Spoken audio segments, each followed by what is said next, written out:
ওকে, আমরা চলে এসেছি একটি নতুন ভিডিওতে। আমরা আমাদের তরঙ্গ চ্যাপ্টার, ফিজিক্স 1 বইয়ের তরঙ্গ চ্যাপ্টারের একটি গাণিতিক সমস্যার সমাধান এই ভিডিওতে দেখব।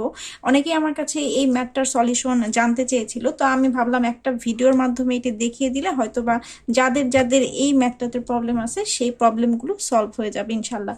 তো আমি চলে আসতেছি গাণিতিক সমস্যার সমাধানে, এবং আমি এখানে ব্লু পেন দিয়ে সুন্দর করে ম্যাথটি লিখে রেখেছি। তো এই ম্যাথটা আমরা দুইটা সূত্রের মাধ্যমে শেষ করে ফেলতে পারবো। আমরা অলরেডি অগ্রগামী তরঙ্গ নিয়ে পড়াশোনা করেছিলাম, এবং এইখানে একটা অগ্রগামী তরঙ্গের সমীকরণই আসলে দেওয়া আছে। তো বলা হয়েছে একটা অগ্রগামী তরঙ্গের সমীকরণ দেওয়া আছে, এবং এই সমীকরণের সাহায্যে আমাদেরকে কিছু জিনিস বের করতে হবে। কি কি জিনিস? একটা হলো বিস্তার, কম্পাঙ্ক, তরঙ্গ দৈর্ঘ্য এবং তরঙ্গ বেগ। এই চারটা জিনিস বের করতে হবে। তো অগ্রগামী তরঙ্গের সমীকরণ কোনটা সেটা আমি একটুখানি আপনাদেরকে মনে করিয়ে দেই। এই যে এখানে আমরা অগ্রগামী তরঙ্গের সমীকরণের প্রতিপাদন পড়েছিলাম। সেখানে আমরা ক্লিয়ারলি একটা সমীকরণ শিখেছিলাম যে y equal to a sine 2 pi by lambda v t minus x. y equal to a sine 2 pi by lambda v t minus x. যারা এই সমীকরণের প্রতিপাদনটা পড়েননি তারা অবশ্যই এই সমীকরণের প্রতিপাদনটা শিখে ফেলবেন। 12 নম্বর চ্যাপ্টারের প্লে লিস্টে এই কোশ্চেনটার সলিউশন সুন্দর করে দেওয়া আছে। আমার কাছে মনে হয়েছে এই ম্যাথের থেকে, মানে এই গাণিতিক সমস্যার চেয়ে সব থেকে ইম্পর্টেন্ট প্রশ্ন কিন্তু এই অগ্রগামী তরঙ্গের সমীকরণের প্রমাণ। এটা রিসেন্টলি অনেকবার অনেকগুলো সালে এসেছে, কিন্তু এই সমাধান গাণিতিক সমস্যা এটা 2019 সালে এসেছিল। ঠিক আছে, আর কবে এসেছে আমার ঠিক খেয়াল নাই। তারপর এটা আসার মতো কোশ্চেন, এর জন্য আসলে আমি সলিউশনটা দিয়ে দিচ্ছি। তো আমাদের আসলে যেটা লাগবে সেটা হলো অগ্রগামী তরঙ্গের সমীকরণ y equal to a sine 2 pi by lambda v t minus x. এই সমীকরণটা দিয়েই আমরা কিন্তু এখানকার ম্যাথটা সলিউশন করে দিব। তো আমরা এখানকার যে সমীকরণটা নিয়ে আসলাম, এই সমীকরণের কি কি দেওয়া আছে সেটা একটু শিখে নেই। এখানে দেওয়া আছে এই এ মানে কি? এ মানে তরঙ্গের বিস্তার। বিস্তারটা কি সেটা আমি দেখাই দিব। আমরা জানি একটা তরঙ্গ, একটা পূর্ণ তরঙ্গ এরকম দেখতে হয়, রাইট? তো বিস্তার কোনটা? মেইন যেই মূল রেখা, সেই মূল রেখা থেকে একটা তরঙ্গ হায়েস্ট কতটুকু উপরে উঠলো কিংবা কতটুকু নিচে নামলো, এই যে দৈর্ঘ্যটা এখান থেকে এই পর্যন্ত কিংবা এখান থেকে এই পর্যন্ত, এই দৈর্ঘ্যটাকে আমরা কি বলি? বিস্তার বলি। অর্থাৎ একটা তরঙ্গ তার মূল রেখা থেকে কতটুকু সর্বোচ্চ উপরে উঠে কিংবা কতটুকু সর্বোচ্চ নিচে নামে, এই দৈর্ঘ্যটা হলো বিস্তার। তাহলে এইটাকে আসলে আমরা এ বা বিস্তার বলতেছি। এরপরে আসি তরঙ্গ দৈর্ঘ্য। তরঙ্গ দৈর্ঘ্য কোনটা? একটা ফুল তরঙ্গ যেই যেই দূরত্বটা অতিক্রম করতেছে, ফুল যেই দূরত্ব, সেটা হলো তরঙ্গ দৈর্ঘ্য। এই তরঙ্গ দৈর্ঘ্য নিয়েও কিন্তু আমরা পড়াশোনা করেছিলাম। এই যে একটি পূর্ণ কম্পন, দেখেন তরঙ্গ দৈর্ঘ্য সংজ্ঞা এখানে আমরা আগেও পড়েছি, আমি আরেকবার রিভাইজ দিয়ে দিচ্ছি। একটি পূর্ণ কম্পন সম্পন্ন করতে যে সময় লাগে সেই সময়ে অতিক্রান্ত দূরত্বকে আমরা কি বলি? তরঙ্গ দৈর্ঘ্য বলি। এখন একটি পূর্ণ কম্পন সম্পন্ন করতে আসলে কতটুকু সময় লাগবে? পূর্ণ কম্পন বলতে আমরা কি বুঝাচ্ছি? এইখান থেকে ঠিক এই যে এই পর্যন্ত, এখান থেকে আমি যাত্রা শুরু করে এই যে এস লাইন এই পর্যন্ত, এইটা হলো আমাদের পূর্ণ কম্পন। পূর্ণ কম্পন কেন বলতেছি একটু খেয়াল করে দেখেন। এই নিচের অংশটুকু যদি টেনে আমরা এখানে নিয়ে আসি তাহলে কি হবে? একটা সার্কেল হয়ে যাবে না? অর্থাৎ এই অংশটুকু একটা অর্ধবৃত্ত, নিচের অংশটুকু একটা অর্ধবৃত্ত। এটা একটা পূর্ণ একটা কম্পন, এবং এই পূর্ণ কম্পন সম্পন্ন করতে যেই সময় লাগলো সেই সময়ে আসলে তরঙ্গ কতটুকু দূরত্ব গেছে? এখান থেকে এই পর্যন্ত গেছে, অর্থাৎ এই পয়েন্ট থেকে এই পয়েন্ট গেছে। তাহলে এই যে মাঝখানের যে লাইনটা বা মাঝখানের যে দূরত্বটা, সেটাকে আমরা বলি তরঙ্গ দৈর্ঘ্য। ঠিক আছে, একটি পূর্ণ কম্পন সম্পন্ন করতে যে সময় লাগে, এই পূর্ণ একটা কম্পন সম্পন্ন করতে আমাদের যে সময় লাগে সেই সময়ে অতিক্রান্ত দূরত্ব, সেই সময় অতিক্রান্ত দূরত্ব কোথা থেকে? যদি এটা পয়েন্ট এ দেন, এটা যদি পয়েন্ট বি দেন, তাহলে এই এ বি পয়েন্ট, এই এতটুকু দূরত্ব হলো এ থেকে বি পয়েন্ট পর্যন্ত দূরত্ব হচ্ছে তরঙ্গ দৈর্ঘ্য, এবং এটাকে ল্যামডা দ্বারা প্রকাশ করা হয়। ঠিক আছে, তো এই হলো ল্যামডার পরিচয়। ল্যামডা হলো তরঙ্গ দৈর্ঘ্য। আমার মনে হয় এইটাতে কোনো সমস্যা থাকার কথা না। আর 2 পাই তো নর্মালি 2 পাই, তো এ মানে বিস্তার উপরের টুকু, ল্যামডা মানে তরঙ্গ দৈর্ঘ্য, কতটুকু ডিস্টেন্স অতিক্রম করেছে সেটা। আর কি থাকলো, টি মানে সময়, ঠিক আছে, টি মানে সময়, এটা তো আমরা জানি। এক্স দশা পার্থক্য নিয়ে আর বেশি কথা বলবো না, কারণ এই কোশ্চেনটাতে দশা পার্থক্য নিয়ে কোনো কিছু জানতে চাইনি আমরা। একটা কোশ্চেনে দশা পার্থক্য নিয়ে আমরা পড়েছিলাম তরঙ্গ চ্যাপ্টারের কোনো একটা কোশ্চেনে, আমার ঠিক খেয়াল নেই। তো ওই তরঙ্গ চ্যাপ্টারের সকল ভিডিও যারা শেষ করেছেন তারা হয়তো বা এই টার্মটা বুঝতে পারবেন। তো যাই হোক, যেহেতু আমার এই টার্মটা এখানে চাই নেই, আমি এটা নিয়ে আর কথা বলতেছি না। তো এখানে টি মানে সময়, সেটা তো বুঝতেছি। আরেকটা জিনিস জেনে রাখি, সেটা হলো ভি মানে কি, ভি মানে তরঙ্গের বেগ, ভি মানে ভ্যালোসিটি, ভি মানে বেগ, এটা তো আমরা অনেকেই জানি। তারপরও বেগ নিয়েও আমাদের অলরেডি পড়াশোনা হয়ে গেছিল। বেগ মানে কি, একক সময় অতিক্রান্ত দূরত্ব, অর্থাৎ 1 সেকেন্ড সময়ে তরঙ্গটা কতটুকু দূরত্ব গেল সেটা হলো বেগ, ঠিক আছে, একক সময় অতিক্রান্ত দূরত্ব। তো মোটামুটি এই 3টা জিনিস জানলে আমাদের হয়ে যাবে। তো এখন দেখি আসলে আমাদের কোশ্চেনটাতে চেয়েছে কি কি। কোশ্চেনটাতে চাইছে আমাকে একটা সমীকরণ দিয়ে দিছে, বলছে এই সমীকরণের মাধ্যমে আমরা এসআই এককে কি বের করব, বিস্তার বের করব, তারপরে তরঙ্গ দৈর্ঘ্য বের করব, তারপরে তরঙ্গের বেগ বের করব। আর একটা জিনিস চাইছে, সেটা হলো কম্পাঙ্কটা কি, কম্পাঙ্ক বের করতে হবে। তো কম্পাঙ্ক কিভাবে বের করব, এই 3টা তো আমরা চিনলামই, ডিরেক্ট এ, ডিরেক্ট ল্যামডা এবং ভি মানে ডিরেক্ট ভি এখানে দেওয়াই আছে। এই 3টা আমাদের বের করতে হবে। আর একটা কম্পাঙ্ক, তো কম্পাঙ্কের একটা সূত্র আমরা পড়েছিলাম, সেটা হলো এই দেখেন, কম্পাঙ্কর একটা সূত্র ছিল যেটা আমরা শব্দের চ্যাপ্টারে, শব্দ 13 নম্বর চ্যাপ্টার আমরা শিখেছিলাম যে প্রমাণ করো যে V equal two F lambda, অর্থাৎ বেগ ইকুয়াল টু কম্পাঙ্ক গুণন তরঙ্গ দৈর্ঘ্য। এটাই আসলে আমাদের, এটা যদি এই অঙ্ক সলভ করার জন্য 1 নম্বর সমীকরণ হয়, এই V equal two F lambda এটা হলো আমাদের 2 নম্বর সমীকরণ।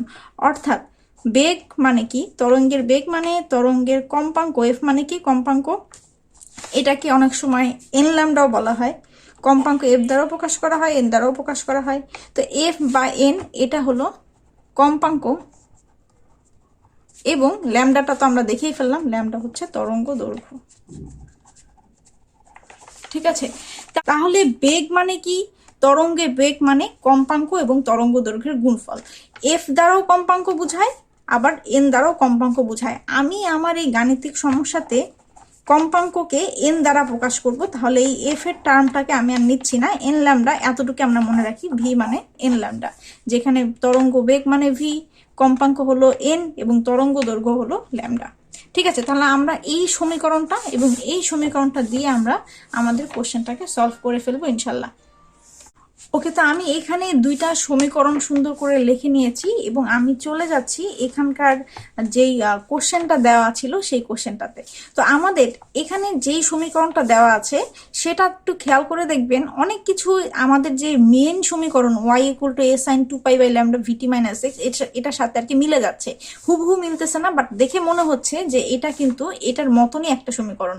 তা আমাদের প্রথম কাজ কি হবে, আমাদের প্রথম কাজ হবে এই সমীকরণটাকে একটু ভেঙে চুরে হুবহু এই সমীকরণে পরিণত করা। আমি আবারও ক্লিয়ারলি বলতেছি, আমাদের প্রথম কাজ কি হবে, এই সমীকরণটাকে ভেঙে চুরে হুবহু এরকম একটা সমীকরণ প্রতিষ্ঠা করা, যাতে করে এই সমীকরণ প্রতিষ্ঠা করলে এখান থেকে আমরা এ পাবো, ল্যামডা পাবো, ভি পাবো, কম্পাঙ্ক পাবো। আমাদের বের করতে হচ্ছে কি, আমাদের বের করতে হবে বিস্তার এ, ল্যামডা মানে তরঙ্গ দৈর্ঘ্য, আমাদের বের করতে হবে বেগ ভি এবং কম্পাঙ্ক এন। এই 4টা জিনিস আমাদেরকে বের করতে হবে, ঠিক আছে। তো এগুলো আমরা বের করে ফেলবো। তো আমরা এখন কি করব, যেহেতু এই সমীকরণটা আসলে এরকম দেখতে না, আমরা এই সমীকরণটাকে এরকম দেখানোর জন্য কিছু কাজ করব। আমি এই সমীকরণটাই এখানে লিখে নিচ্ছি,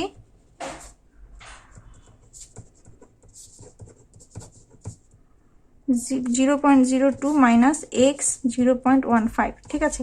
তো এখন দেখেন পরের লাইনে আমরা কি করব, একবারই সিম্পল, sin 2 পাই থাকলো এখানে, এখানে t বাই 0.02, তো t থাকলো, এখানে t থাকুক সমস্যা নাই, 1 এখানে তো t এর সাথে সবসময় 1 গুণন অবস্থায় থাকে, সবকিছুর সাথে তো 1 গুণন অবস্থায় থাকে, তাই না।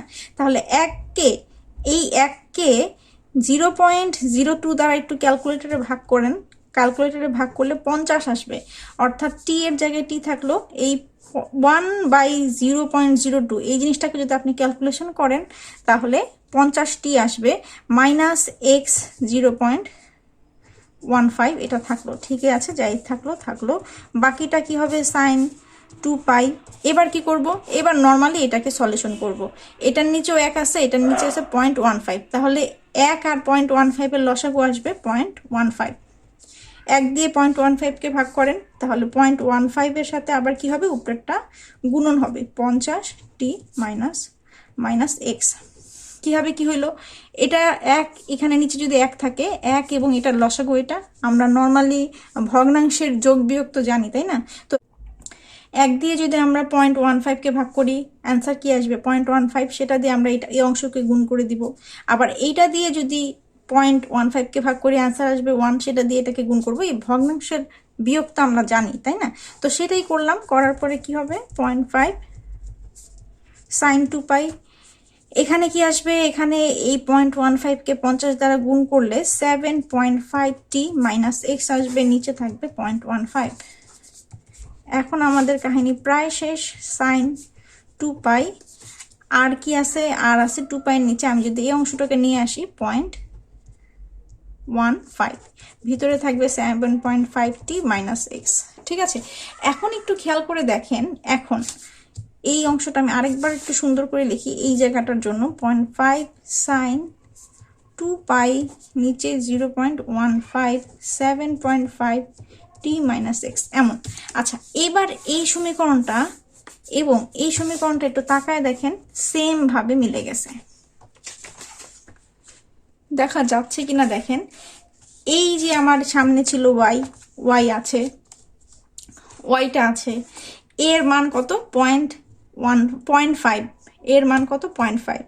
সাইন 2 পাই, নিচে আছে কি 0.15, যেটা হলো ল্যামডার মান। ভি এর মান কত, 7.5t মাইনাস এক্স। অর্থাৎ এইখান থেকে আমাদের কি লাগবে, আমাদের লাগবে এর মান। অর্থাৎ আমরা একটু তাকায় দেখি, দুইটা সমীকরণ কম্পেয়ার করে দেখি, এর মান কত, এর মান আমার 0.5, আমাদের ল্যামডার মান কত, ল্যামডার মান আমার 0.15, ভি এর মান কত, ভি এর মান আমাদের 7.5। তিনটা জিনিস আমরা কিন্তু অলরেডি বের করে ফেলছি। অর্থাৎ আপনি লিখে দিবেন এখানে বিস্তার এ সমান 0.5, বিস্তার সবসময় দৈর্ঘ্যের এককে মাপা হয়, অর্থাৎ মিটার। বিস্তারের পরে আসছে ল্যামডা, ল্যামডাটা কি, ল্যামডা এই যে এটা ল্যামডা যেটা ছিল সেই ল্যামডার মানে হলো 0.15 মিটার, যেটা হলো কি তরঙ্গ দৈর্ঘ্য। আর একটা আছে কি ভি, যেটা আমাদের তরঙ্গ বেগ। তাহলে এখানকার ভি এর মান কত আসবে, তরঙ্গ বেগ ভি এর মান আসবে 7.5, এবং বেগের একক কি, মিটার পার সেকেন্ড। এই তো 1, 2, 3 কিন্তু বের করা শেষ, এখনো বাকি আছে। তাহলে আমাদের কি হইলো, বের হইলো বিস্তার, তারপরে তরঙ্গ দৈর্ঘ্য, তারপরে তরঙ্গ বেগ, 3টা বের করা শেষ। আমাদের এখনো কম্পাঙ্ক বের করা বাকি আছে। কম্পাঙ্ক আমরা বের করব। কম্পাঙ্ককে কি দ্বারা প্রকাশ করা হবে, এন দ্বারা। এন মানে কি, এটা বের করতে হবে।